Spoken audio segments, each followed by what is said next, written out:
Break पे जाने से पहले तालीमी निजाम को लेकर, तालीमी इदारों को लेकर डायरेक्टर स्कूल एजुकेशन ने जो बयानात और आदादोशुमार जो उनकी वेबसाइट्स के हवाले से पेश किए जा रहे हैं, उस पर हमने आपके सामने डिटेल्स रखी।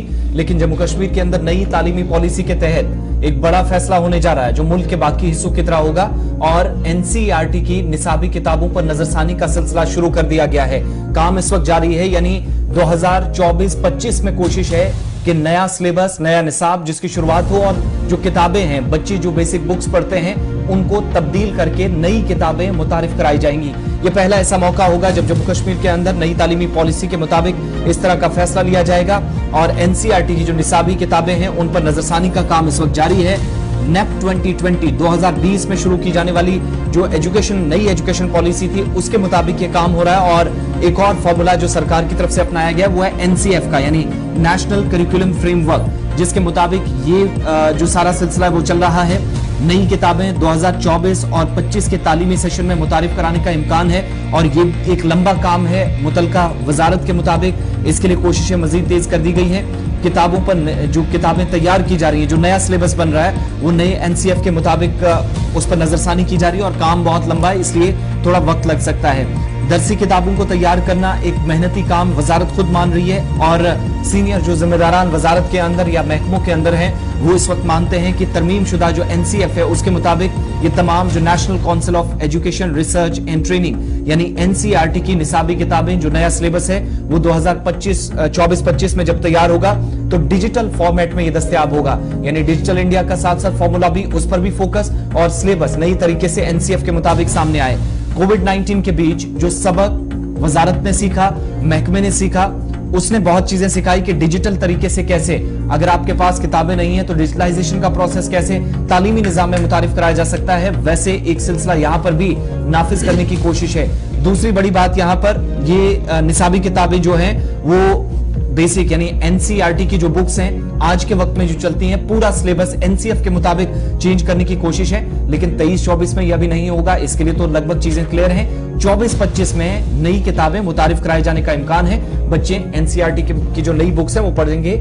नई तालीमी पॉलिसी के मुताबिक ये काम इस वक्त शुरू कर दिया गया है। नई तालीमी पॉलिसी जो है जी वो 5+3+3+4 का है, और उसी कैरिकुलम को तैयार किया जाएगा, और इस सिलसिले में तमाम रियासतों का भी ख्याल रखा जा रहा है कि वहां पर किस तरीके के हालात हैं, क्या कुछ पढ़ाना है, किस तरीके से देखा जाए। तो ये सारी चीजें जो है वो नए तालीमी साल 2024-25 के लिए तैयारियां हो रही है। लेकिन बात जब हम तालीम की कर रहे थे तो ब्रेक पर जाने से पहले हमने आपको बताया था कि सरकार ने ये बताया कि जनाब 40,000 बच्चे जो हैं जी वो सरकारी स्कूलों से प्राइवेट स्कूलों के से निकलकर सरकारी स्कूलों के अंदर स्विच ऑन किया 8,000 ने, और कुल मिलाकर 40,000 बच्चे जो हैं जी वो आ चुके हैं जी एनरोलमेंट में। तो टेंटेटिवली दैट इज 20% ऑफ, अगर आप इसको देखेंगे तो दो सवाल पैदा होते हैं। क्या जो निजाम मुतारिफ कराया गया प्राइवेट स्कूलों की तरफ से उससे लोग बेजार हैं, एक सवाल ये है, या दूसरा सवाल ये है कि अब कुव्वत जो है यानी अफरादी कुव्वत जो है, पैसों की जो कुव्वत है, पैसा देने का जो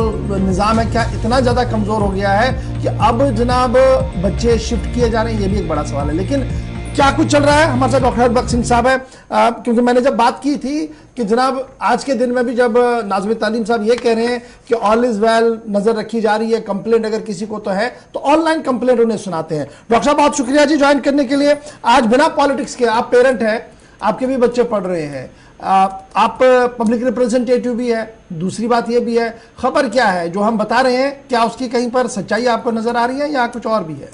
अशफाक साहब शुक्रिया, मैं पेरेंट भी हूँ, पब्लिक रिप्रेजेंटेटिव भी हूँ, चेयरमैन भी हूँ एजुकेशन कमेटी का पूरे डिस्ट्रिक्ट पुलवामा का। बदकिस्मती की बात यह है कि जो कंप्लेंटों की बात की जाती है, जब भी कोई कंप्लेंट कहीं पे किसी ऑफिस में जाती है पेरेंट के थ्रू, तो वो स्कूल के मालिक को सबसे पहले उसकी काफी व्हाट्सएप हो गई होती है जी। तो ऐसा नेक्सस एक है स्कूलों और ऑफिसों के दरमियान, और वो पेरेंट बेचारा डरता है कि मेरे बच्चे को वहां पढ़ना है तो आप प्रॉब्लम हो जाएगी। मैं आपको मिसाल दूं, डीपीएस बड़ा स्कूल माना जाता है, 4 पॉइंट डीपीएस है। तो जब मार्च में स्कूल खुले तो 10 दिन बाद एक फरमान आ गया, आपकी यूनिफॉर्म चेंज हो जाएगी, क्योंकि यही यूनिफॉर्म हमने अक्टूबर में खरीदी हुई थी बच्चों के लिए, गर्मी की, सारे लोगों ने खरीदी थी, और ये कोई कम बच्चे नहीं है, मिल मिला के जितने डीपीएस है कश्मीर में कोई 20,000 के करीब इनके स्टूडेंट्स होंगे। और जब यूनिफॉर्म ढूंढने की बारी आई तो एक संगरमाल में एक दुकान है, उसके पास सिर्फ अवेलेबल है, वो भी नहीं है, ऑनलाइन करना पड़ेगा। आप मुझे बताइए, अगर ये नेक्सस नहीं है, ये एक ही जगह से बुक्स क्यों मिल रही है, एक ही जगह से यूनिफॉर्म्स क्यों मिल रही है? और आप मुझे अशफाक साहब एक बात बता दी, खुदारा आप इस निजाम तालीम साहब से, तसरुफ साहब से पूछिए कि ये वर्दियों के पीछे टैग लगाने का क्या है स्कूलों के नामों का? कल हो सकता है हमारे घर में बच्चे हैं, उनकी यूनिफॉर्म छोटी हो गई या उनको फिट नहीं आ रही है, तो हमने किसी गरीब बच्चे को वो देनी है? एक तो यूनिफॉर्म हर जगह हर स्कूल को एक जैसी होनी चाहिए। दूसरा, अगर उस पर टैग है तो वो स्कूल का दूसरा बच्चा नहीं लगा पाता और वो फाइनली फेंकनी पड़ती है। आप बताइए मुझे, ये 40,000 बच्चों की बात कर रहे हैं, हाँ, ये किस लिए बात कर रहे हैं? मैट्रिक के बाद जो अब पेरेंट्स हैं वो प्रेफर करते हैं कि उनका बच्चा सीसी और टीडीसी घर में बैठ के पढ़ेगा, वो गवर्नमेंट स्कूल में उसका एडमिशन करवा लेते हैं, बच्चे वहां जाते नहीं है। आप इनको बोलिए कितना आपका जो ये अटेंडेंस परसेंटेज आपकी 11th और 12th में कितनी है? और दूसरा है कि जो फी फिक्सेशन कमेटी बनी थी, जिनका तो 6 महीने कोई हेड ही नहीं था, अब जस्टिस सुनील हाली साहब आए हैं, लेकिन आज तक मुझे बताइए फी फिक्सेशन कमेटी ने कहां पे पेरेंट्स की बात सुनी? अब जिसके 2 बच्चे पढ़ रहे हैं, 3 बच्चे, इतनी सारी फीएं बढ़ गई लोगों को, वहां से आप देख लो एम्प्लॉयमेंट का क्या हाल है। और लोगों ने अब बच्चों को शिफ्ट करना गवर्नमेंट स्कूलों में शिफ्ट करना शुरू कर दिया है। और ऐसा नहीं है कि प्राइवेट स्कूलों के बच्चों को कि जो जिस हिसाब से एक नेक्सस है गवर्नमेंट की, फी फिक्सेशन कमेटी की और डायरेक्टरेट की, जब तक ये नेक्सस नहीं टूटेगी, आप मुझे बताइए कि ये क्या हाल हो गया कि ट्राउजर में बच्चे स्कूल जाते हैं। आपने आज तक देखा है, आज आप तक सुना है कि ट्राउजर में पूरा साल बच्चे जाएंगे? जो बच्चा 12th तक ट्राउजर पहन के जाएगा वो कहां से डिसिप्लिन सीखेगा? वो कब पैंट पहनेगा? वो कब टाई पहनेगा? उसको कब डिसिप्लिन?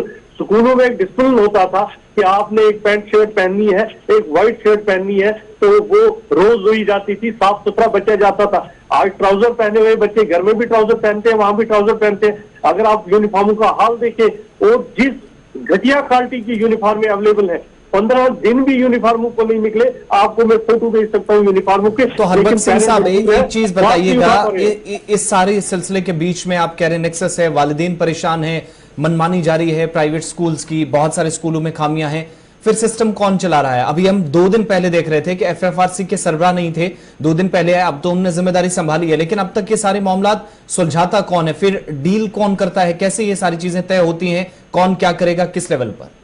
कुछ नहीं, अगर प्राइवेट स्कूल में कोई पेरेंट जाता है, कभी बोलता है, वो कहता है जी जो करना है कर लो, हम ना फी फिक्सेशन कमेटी को मानते हैं ना हम डायरेक्टरेट को मानते हैं।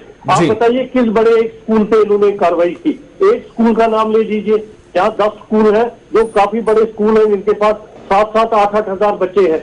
एक स्कूल बताइए, हाँ कोई छोटा मोटा स्कूल होगा कहीं पे जिसको 50 बच्चे 100 बच्चे होंगे, गरीबों के बच्चे पढ़ रहे होंगे, 250-500 रुपए फीस होगी, उन पे कार्रवाई हुई। यहाँ 5,000, 7,000, 10,000 फीस है। आप बसों की फीसें देखिए और बसों में देखिए बच्चों को सीटें नहीं होती है, एक जो 2 सीट की। बहुत शुक्रिया जी डॉक्टर साहब, बड़ा इंपॉर्टेंट इश्यू है, इसलिए हम इस पर गुफ्तगू कर रहे हैं ताकि स्ट्रीमलाइन हो। मैं जब डॉक्टर साहब बात करें तो मुझे अभी बताया जा रहा है कि जनाब एक स्कूल ने 3-4 किताबें दी हैं और 2-3 कलर पेंसिल दिए हैं, तो 1600 रुपये की वो किताबें आई हैं।